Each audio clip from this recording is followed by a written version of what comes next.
It's a grand house built for the Wright brothers. If you've never been to Hawthorn Hill, you might consider it. Rhonda Moore gives us a tour outside of the grounds. Good morning. We're starting our tour of Hawthorn Hill outside, and joining me now is Alex Heckman, and he is with Dayton History. These are lovely grounds, so tell me about the grounds in the house. Sure. The house was originally situated on a 17-acre parcel of land that the Wright brothers purchased back in 1912. Today there's only about 4 acres that remain. We have some of the same species of hawthorn tree that once littered the entire property. And that's where the house got its name, from the hawthorn trees? That's exactly right. It was just covered with hawthorn trees, and so that combined with its hilltop location, it seemed to fit to name the estate Hawthorn Hill. In fact, the house is at such a high elevation that even during construction, Orville and the rest of the family members would sometimes go up onto the rooftop, and you can literally see for miles.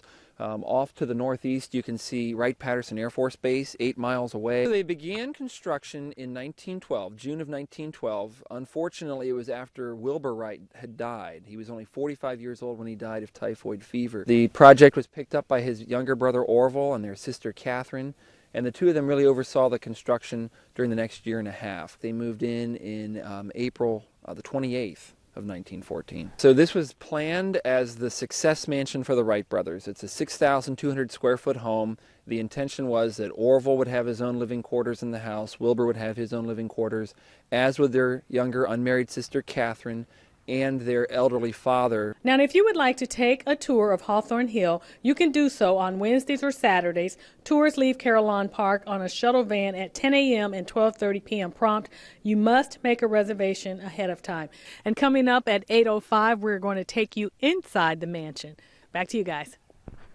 Beautiful. Whenever I see those kinds of mansions, I always wish that I could live in one.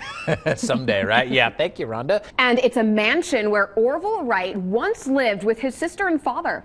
His brother Wilbur never saw the home completed. This morning, Rhonda Moore shows us around Hawthorn Hill. Good morning. We've made our way inside the house now, and joining me now is Alex Heckman with Dayton History. All right, so we're in the hallway here. Tell me about this. This is our main entry hallway with a beautiful staircase and a lot of original pieces of furniture that Orville Wright would have known. So his sofa, a couple of the chairs, and an original table. You have the dining room. Yes, and that's Orville Wright's original dining room table. We have some of his original sideboards or buffets here on the sides of the room. And there were many famous conversations that took place in this room. Some of the furniture in here is not the original furniture, but you guys at Dayton History are working on getting those back. That's precisely correct. Ever since we took ownership of the house back in June, we've been working to turn the house over to being filled with more of Orville's original furniture and original pieces that he owned and had here in the home. So in this particular reception room, what you're looking at is still NCR-era furniture. That large statue or trophy there in the niche in the wall was one of Orville's favorite pieces in the house. It's called the Muse of Aviation, and it shows a goddess-like figure with her wings outstretched, and under her protective care you have brothers Wilbur and Orville Wright. And this would be the living room. Absolutely right. So this is the large living room space. It's a common area to be entertaining guests at the home. We have Orville's radio here in the corner with another original chair. This is Orville Wright's library and study, and this is the most complete, authentic, and original space in the house. It's filled with Orville's original books, his reading chair, his eyeglasses. There's a clock that NCR stopped the clock at 10:20, which was Orville's time of death back in 1948. This is fascinating. Now, if you would like to take a tour of Hawthorn Hill, you can do so on Wednesdays or Saturdays. Tours leave Carillon Park at 10 a.m. and 12:30 p.m. prompt. You must make a reservation ahead of time. Back to you guys. That is fascinating. Thank you, Rhonda. Good morning. We are now upstairs in what would have been Wilbur Wright's bedroom. Joining me now is Alex Heckman with Dayton History. So tell me about this room. So this room would, as you say, would have been Wilbur Wright's bedroom had he lived. He wanted a room with a lot of natural light, and he also wanted his own bathroom. Now, tragically, he died before the house was built, so this room always was a guest bedroom. Some of the furniture and some of the things in here are original. Yes, so this is an original pedestal sink. The bathtub's original, the floor tiles original. Got a lot of great elements like this beautiful window, which is original to the house. I really like that sink. Yeah, it's fantastic, isn't it? Now we're here in Catherine's bedroom.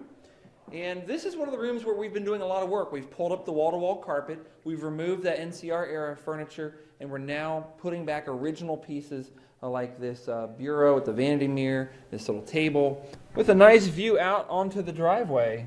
This was Orville's bathroom? Yeah, so this is the largest bathroom in Hawthorn Hill. This is Orville Wright's bathroom. We're looking at a needle shower. And this is something that was commercially available to people who were wealthy. This was Orville's room. Yes, this was Orville's bedroom. A relatively simple room. Again, nice 3 big open windows. But this small chair is an original piece. This was a oil painting that hung in Orville's bedroom. So that's an original piece we returned. All looking good. Now, if you are interested in actually coming to take a tour of Hawthorn Hill, you can do so on Wednesdays or Saturdays. Tours leave Carillon Park on a shuttle van at 10 a.m. and 12:30 p.m. prompt, and you must make a reservation ahead of time. This was really a nice tour. Thank you for taking me on the tour, and we'll send it back to you guys.